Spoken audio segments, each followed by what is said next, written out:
तो तने का रूपांतरण हमने देख लिया था।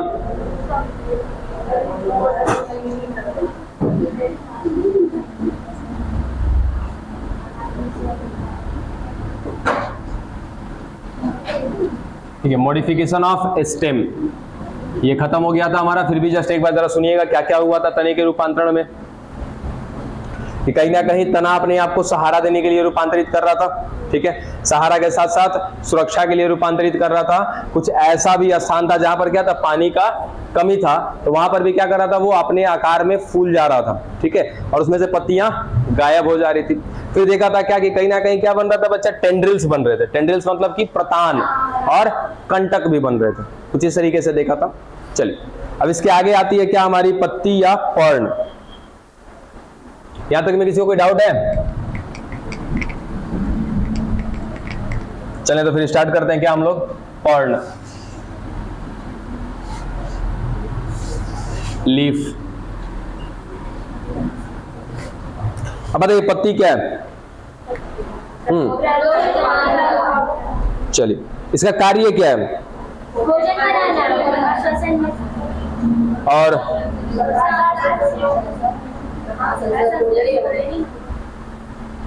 चलेगा।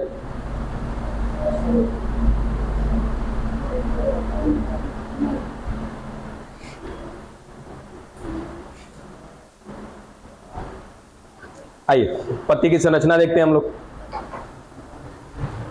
सर्वप्रथम बात करेंगे अगर हम, तो पत्ती जो होती है वो कहीं ना कहीं क्या बच्चा, प्ररोह तंत्र का हिस्सा है। प्ररोह तंत्र किसको कहते हैं हम लोग, कि पादप का वो हिस्सा जो मृदा से ऊपर होता है उसको क्या कहते हैं, प्ररोह।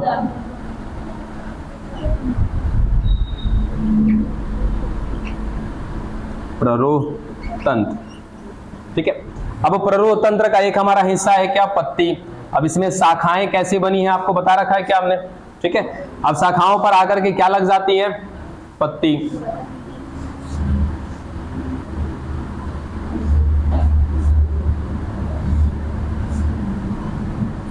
और इस पत्ती के बीचों बीच क्या मिलता है, एक मोटा सा संरचना, जिसको क्या नाम दिया जाता है,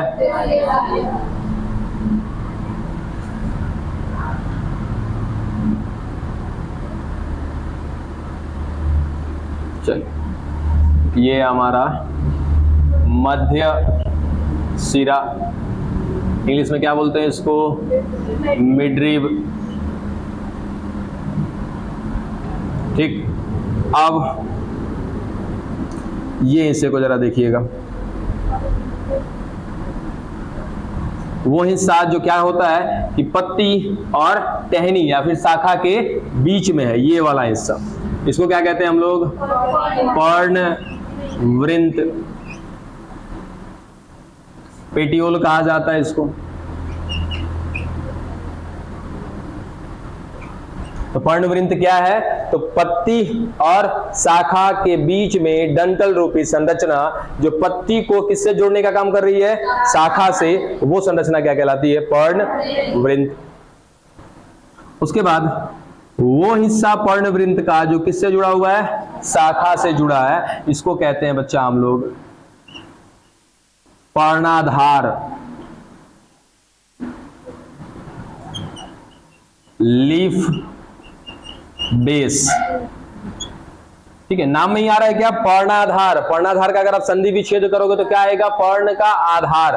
तो पर्ण जिस आधार से जुड़ा है, जिस संरचना से जुड़ा, उसको क्या कहते हैं, पर्णाधार। तो पर्णाधार क्या है, तो सीधा सीधा यहीं से निकल जाएगा क्या आपका, कि पर्णवृंत की वो संरचना जो एक पत्ती को किससे जोड़ती है, शाखा से जुड़ती है, या पर्णवृंत का वो हिस्सा जो किससे जुड़ा है, शाखा से जुड़ा है, वो हिस्सा क्या कहलाता है बच्चा, पर्णाधार। क्लियर। उसके बाद जब आपने गौर किया होगा तो इस मध्य सिरा से, ये क्या है, मध्य सिरा, इससे निकलती है क्या कुछ ऐसी संरचना, निकलता है क्या, ठीक है। इसको कहते हैं हम लोग सिरा, ठीक है। क्या कहते हैं, सिरा, वेन्स। अच्छा सिरा ऐसे ही है ना, वेन्स, ठीक है, क्या हुआ, सिरा किससे बना है, मध्य सिरा से, यानी कि मध्य सिरा आगे चल करके विभेदित हो जाती है किसमें, सिरा में, या सिराओं में कह सकते हो। फिर ये जो सिराएं हैं ये वापस आगे चल करके और विभाजित होती हैं, ये देखो होती हैं क्या, कुछ ऐसे, बढ़िया से गौर करोगे तो पत्तियों में मिल जाएंगी ऐसी, ठीक है। तो ये कौन है, इसको कहते हैं अस्तारिका, सिरिकाएं,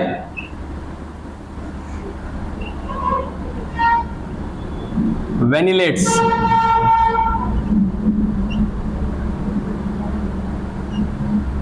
ठीक है। अब क्या बच गया, तो ये खाली स्थान, ठीक है, यानी कि ये पूरा पूरा जो चौड़ा सा पत्ती दिखाई देता है ना, ठीक है, इस पूरे चौड़े से पत्ती को हम लोग क्या बोलते हैं, अस्तारिका। कहीं जगह रह गया, इधर लिख लेते हैं,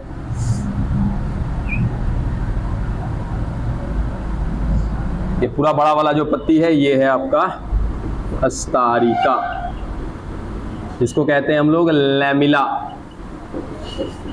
या अस्तारिका का एक और नाम है पर्णफलक, पर्णफलक।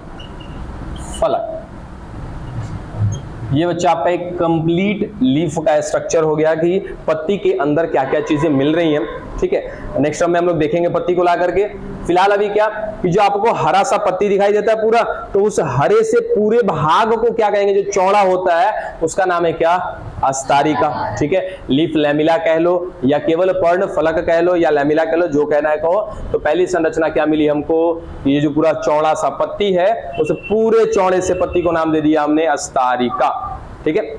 फिर ये अस्तारिका जो है एक डंटल रूपी संरचना से जुड़ी है। इस डंटल रूपी संरचना को क्या कहते हैं बच्चा, पर्ण वृंत। वृंत माने डंटी होता है, किसका डंटी, पर्ण का डंटी, पत्ती का डंटी, ठीक है। तो ये क्या हो गया, पर्ण वृंत। अब पर्ण वृंत में एक बात आप और खुद से जोड़ सकते हो कि पर्ण वृंत वो संरचना है जो किसको, अस्तारिका को, ठीक है। ये पूरा हिस्सा क्या है आपका, ये अस्तारिका है ना, तो पर्ण वृंत ये वाला है। मैं इसको लाल से कर देता हूं,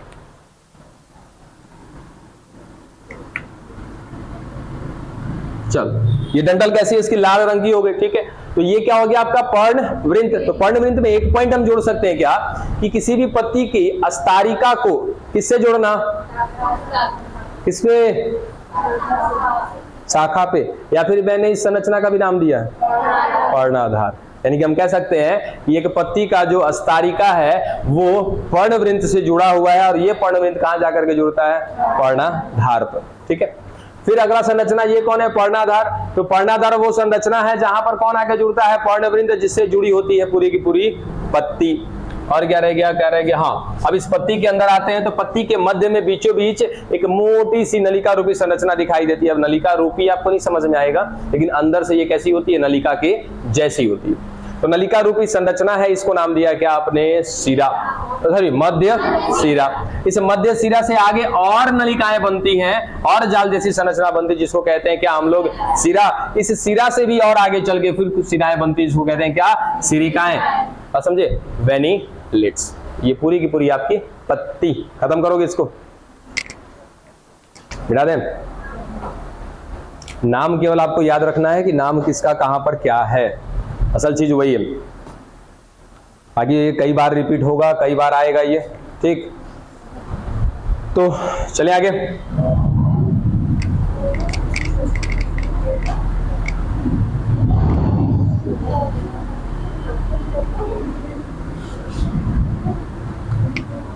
हाँ तो कह दिया, सबका हो गया ना, पीछे आप लोग लिख लिए थे। चलिए अब जरा समझिएगा, हमने अभी अभी क्या देखा, अंतिम में सिराएं देखी है या सिरा देखा, ठीक है। अब इस सिरे के अंदर क्या है, ये जो सिरा जो बना पड़ा है आपके पत्ती में,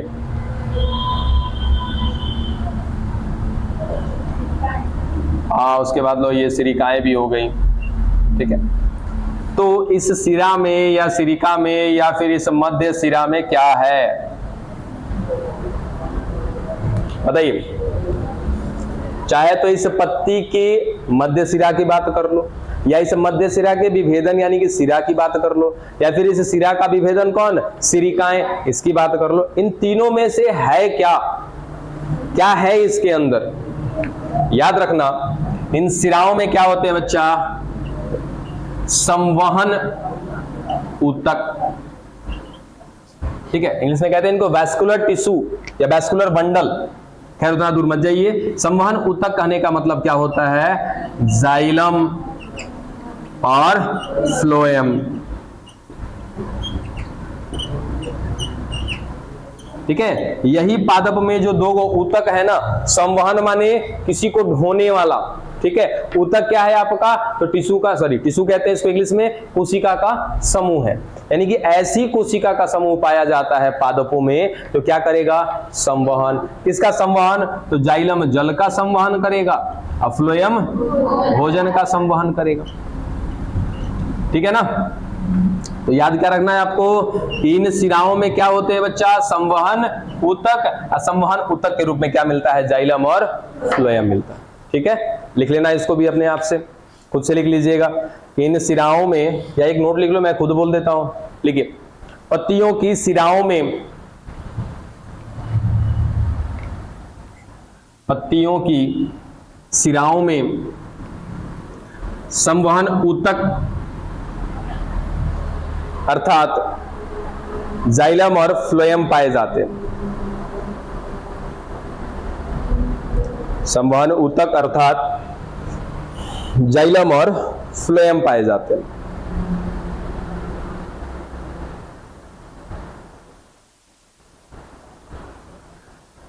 हो गया, डन। चलो आगे। अब इस पत्ती में हमने क्या देखा, अभी सिरा देखी है ना, तो क्या आपने पत्तियां देखी है, 2-4-5 किस्म का पत्ती देखे हो क्या? सबके अंदर का डिजाइन जो होता है सेम होता है कि अलग अलग होता है? अलग अलग होता है, ठीक है। यानी कि हम ऐसा कह सकते हैं कि पत्तियों में इनके सिराओं के स्थिति के अनुसार या सिराओं के व्यवस्था के अनुसार कि सिराएं किस प्रकार से व्यवस्थित की गई हैं उस पत्ती में, उन सबको मिला करके बच्चा हम कहते हैं क्या, सिरा विन्यास। समझे, सिरा विन्यास क्या है? तो किसी भी पत्ती में सिराओं की स्थिति, सिराओं की प्रकृति, कि वो पत्ती में किस प्रकार से व्यवस्थित है, कौन, सिराएं, उस संरचना को, उस तरीके को क्या कहते हैं हम लोग, सिरा विन्यास। सिरा विन्यास के आधार पे अगर हम देखेंगे तो जो पत्तियां होती है ना, ये पत्तियां 2 प्रकार की है, ठीक है। अब कौन कौन सी 2 प्रकार की है देखो,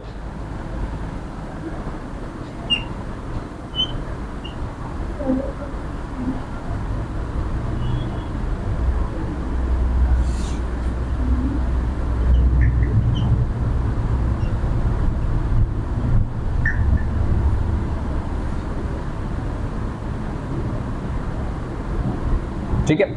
एक ये पत्ती हो गई,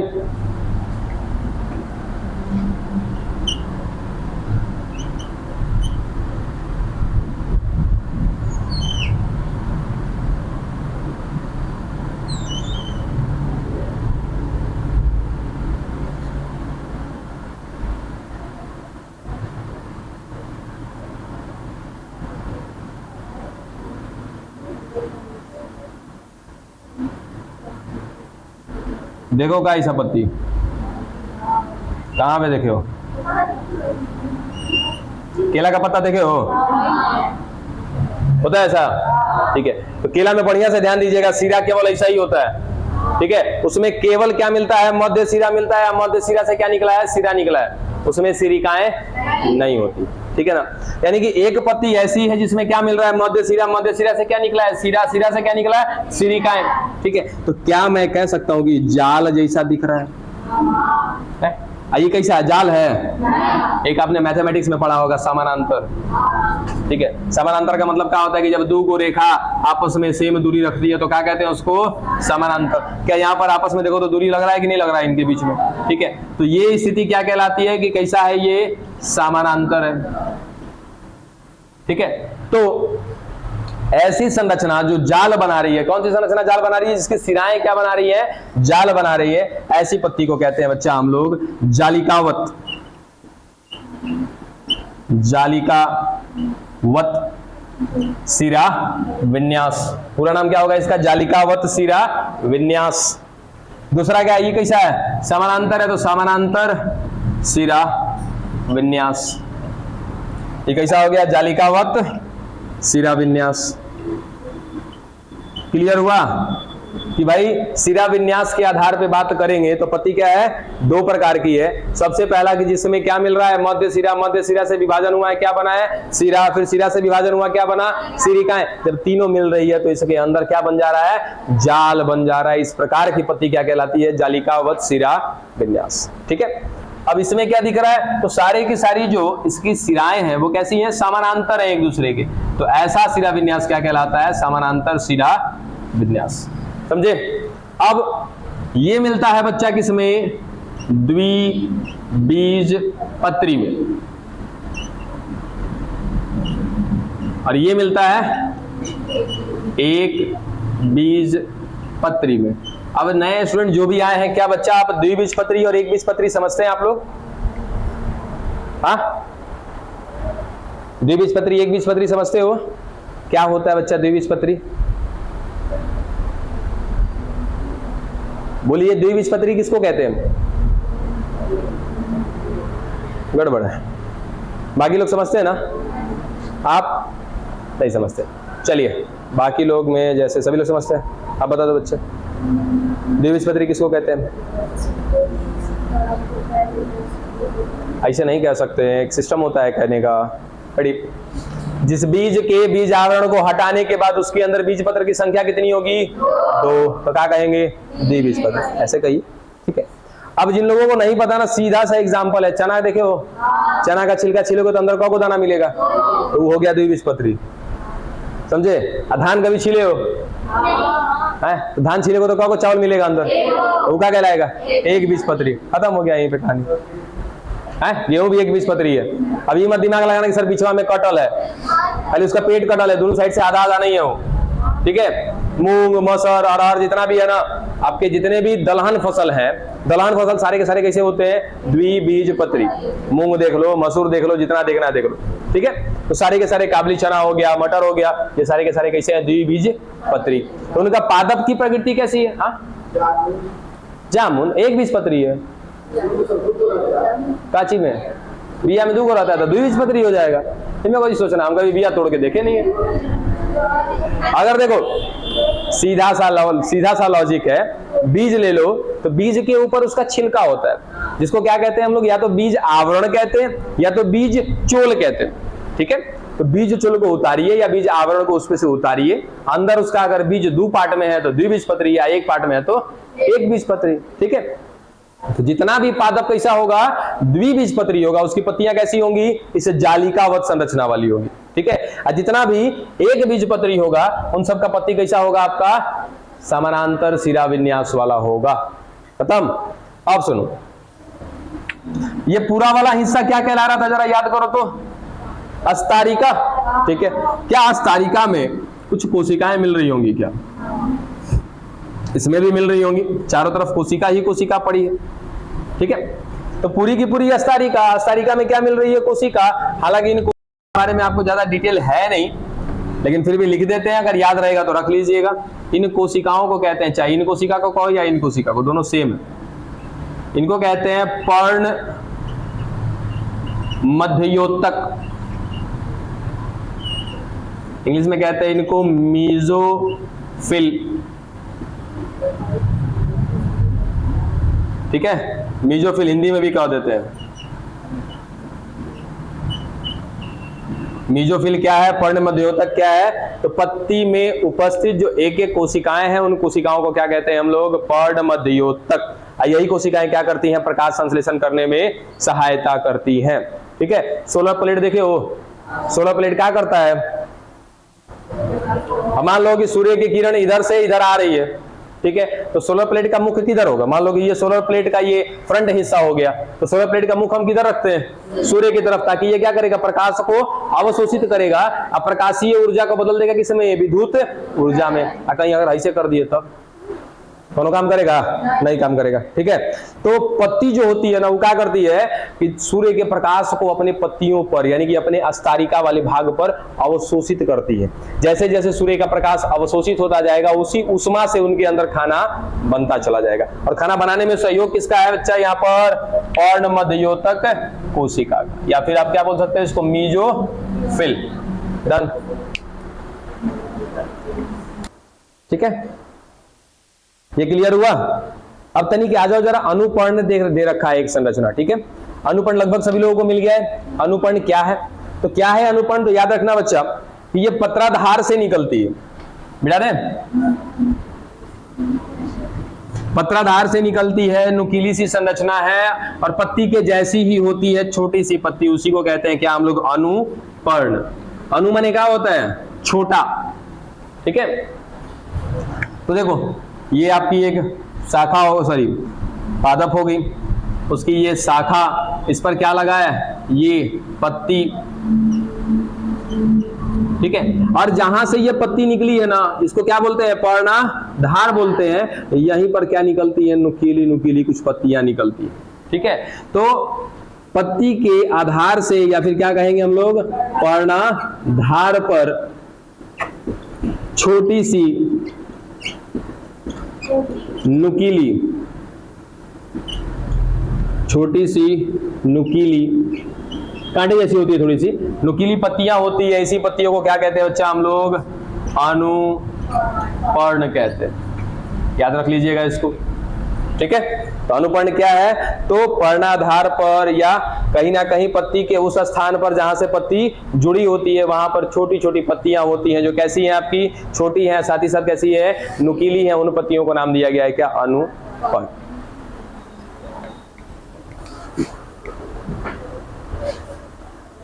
चलिए उसके बाद आ जाइएगा अच्छा जरा 5.3.1, वहां पे साफ साफ लिखा है सिरा विन्यास। आगे सिरा विन्यास आपको समझा दिया है, बस थोड़ा सा पढ़ लेते हैं उसको हम लोग।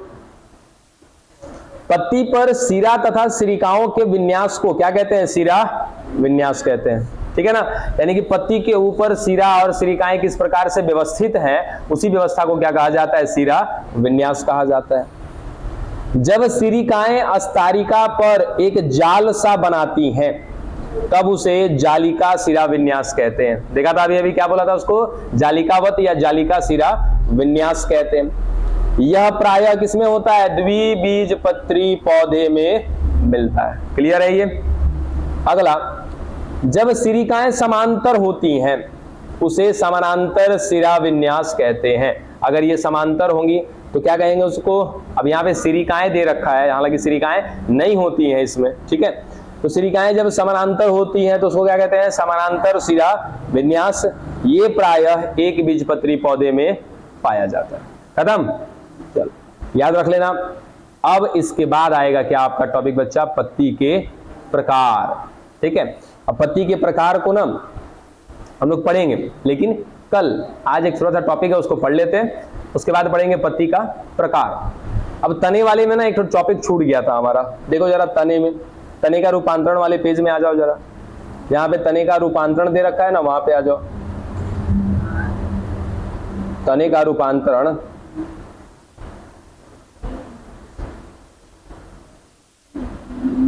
मिला? तने का रूपांतरण 5.2.1, वहां पे देखो लास्ट में ना एक एग्जाम्पल दे रखा है, पुदीना वगैरह है उसके नीचे। हेलो, गुड मॉर्निंग सर, बताएं।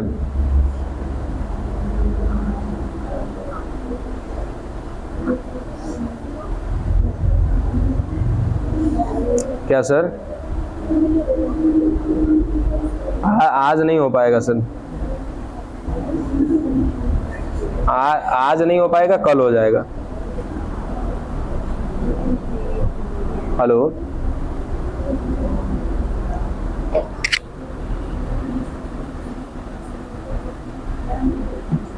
देखिए वहां पे ना पुदीना तथा चमेली पौधे दिया है ना, वहां पर एक नीचे दे रखा है, जरा ध्यान दीजिएगा, आइकॉर्निया।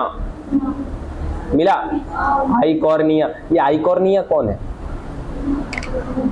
इसका नाम है बच्चा जलकुंभी। वो छूट गया था हमारे तना वाले में।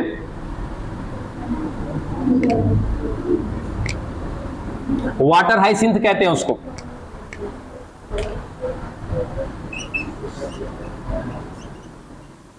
जलकुंभी, वाटर हाइसिंथ, इसको एक नाम दिया गया है, टेरर ऑफ बंगाल या बंगाल, हिंदी में कहते हैं इसको बंगाल का आतंक। ये एक पादप है, समझे? कौन? जलकुंभी, वाटर हाइसिंथ, और आइकोर्निया जो है बच्चा इसका वैज्ञानिक नाम, ठीक है। अब यहां पर इसके बारे में एक जानने वाली बात जानते हो क्या? इसको नाम क्या जरा देखो तो, बंगाल का आतंक, यानी कि बंगाल में इसने आतंक मचा रखा होगा, तभी तो इसका नाम पड़ा है क्या, बंगाल का आतंक। क्या आतंक मचाया था बोलो? देखे हो कभी जलकुंभी? अच्छा, सबके पास मोबाइल है, जाके आज घर पे ना आराम से सर्च कर लीजिएगा जलकुंभी, या तो फिर क्या वाटर हाइसिंथ। अब जलकुंभी तो कौन नहीं सर्च कर पाएगा, दो चार को छोड़ के, लेकिन हालांकि आज के डेट में गूगल सब कुछ कर देता है ना, माइक चालू करके बोल देगा, सब हो जाएगा काम। तो जो सर्च करना है कर लीजिएगा, देख लीजिएगा। ये है क्या? तो बच्चा ये है एक पुष्प। क्या है? पुष्प है। तो पुष्प कितना खतरनाक हो सकता है कि इसको आतंक का नाम दे दिया गया? सोचो।